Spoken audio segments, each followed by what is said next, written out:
My Fault 2, Domingo Gonzalez's debut film as a filmmaker, will be released in 2023. It represents a magnificent entry into the field of directing. Fans can't wait for the sequel, My Fault 2, to take center stage. The story comes to life on screen thanks to the outstanding performances of Nicole Wallace and Gabriel Guevara Muro. Based on a popular Wattpad short story by Mercedes Ron with the same name, this movie is a work of beauty. All the pertinent information should be in your possession as you get ready to explore the universe of My Fault 2. In his 2023 directorial debut, My Fault, Domingo Gonzalez brilliantly orchestrates the emotional symphony of love. The sequel, My Fault 2, is about to take center stage, and fans are giddy with anticipation. Hearts are fluttering and building to a crescendo. The captivating story is brought to life on the screen by Nicole Wallace and Gabriel Guevara Muro's brilliant talents. The same titled Wattpad story by Mercedes Ron, which has won many readers' hearts, served as the basis for this film masterpiece.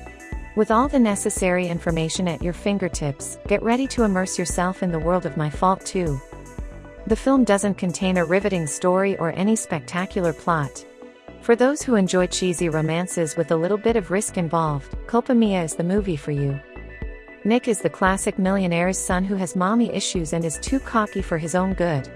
In the beginning, Nick and Noah start out as enemies, since neither one of them likes their new family arrangement. As Noah starts hanging around Nick more, their insults become playful banter, and their actions start to stem from a need to protect one another. The one thing that stands out in the movie is the actors' chemistry with one another. Wallace and Guevara were no strangers to each other when they filmed Culpa Mia, as they were already friends after being on a show called Scam España together. Because of the built-up relationship they had, scenes that were tense felt more authentic and emotional since the two already knew how to act opposite each other.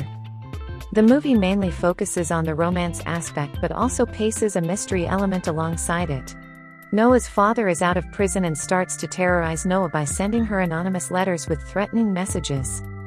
The viewers don't know who the sender is until Noah gets kidnapped, revealing that her abusive father took her in the hopes of getting money from Noah's rich new stepfather. Yes, the romance is the main quality of the movie, but because of the mystery surrounding Noah's father, the film doesn't drag on or get boring. My Fault 2 and 3. This entire series is full of misogyny, victim blaming and full toxicity.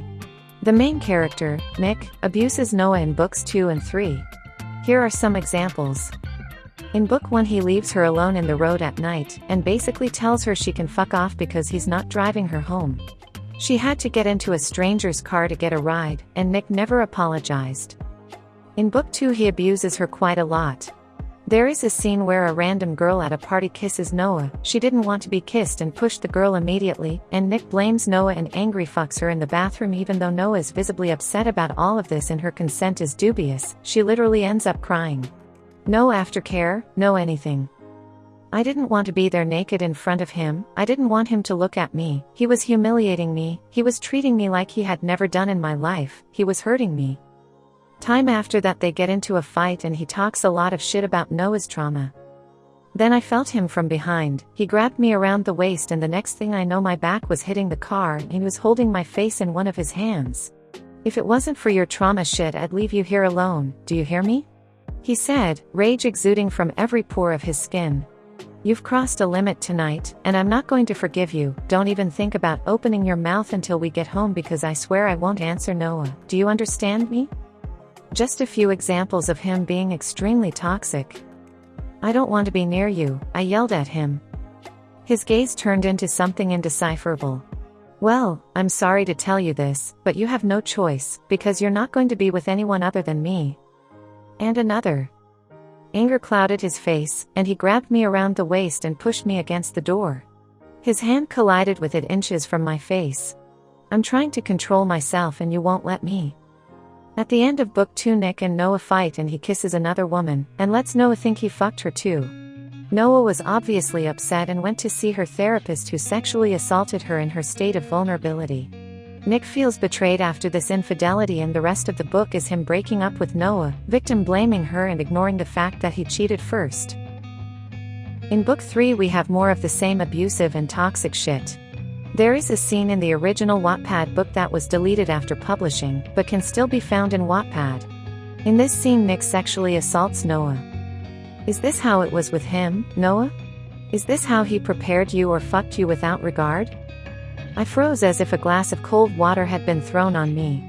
Nicholas didn't stop, he kept moving his fingers, and my body seemed to return to that stupefied state where I felt absolutely nothing.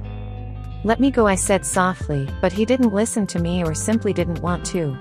His mouth silenced me again. I closed my eyes tightly and felt new tears flood my cheeks. You're soaked, Noah. Are you wet because of me or because I just reminded you how you fucked another?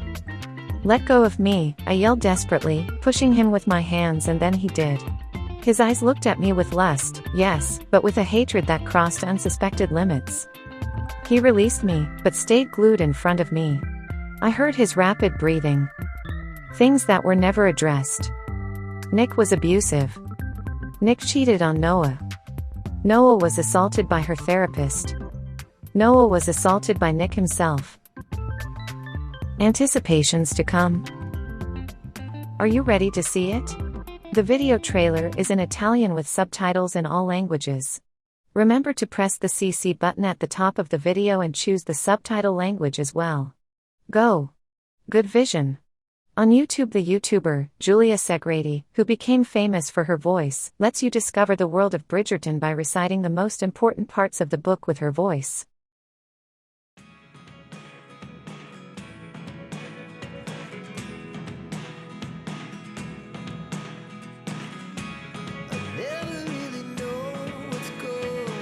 Perché l'hai picchiato? Secondo te?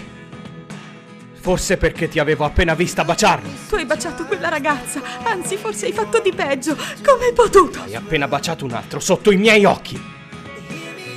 Here we are. Of course we saw a short preview. You can see them whole in the YouTube channel of the voice actress and creator Giulia Segreti.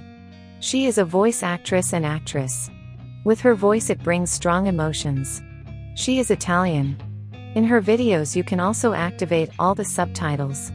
Just go to the YouTube video options and then choose the language. We talked to Giulia.